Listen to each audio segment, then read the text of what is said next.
我叫李啟達，廣東人。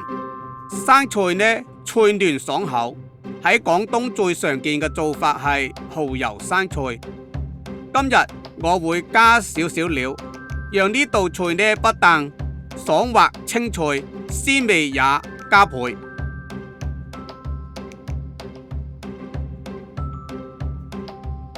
生菜呢要選奶油生菜，水嫩鮮甜，洗淨後摘去腦葉，浸泡在鹽水裏。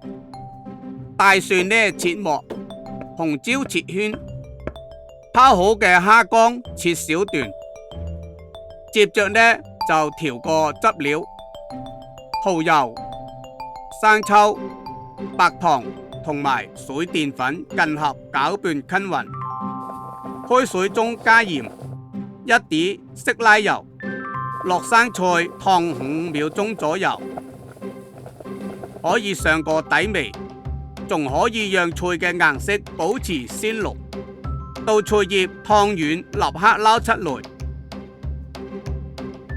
菜多嘅話呢，一定要分多次入鑊。熱鑊中加少少嘅色拉油，落蒜末、紅椒圈爆香。我仲會加入少少嘅紅蛙玉米同埋蝦乾嚟蒸鮮。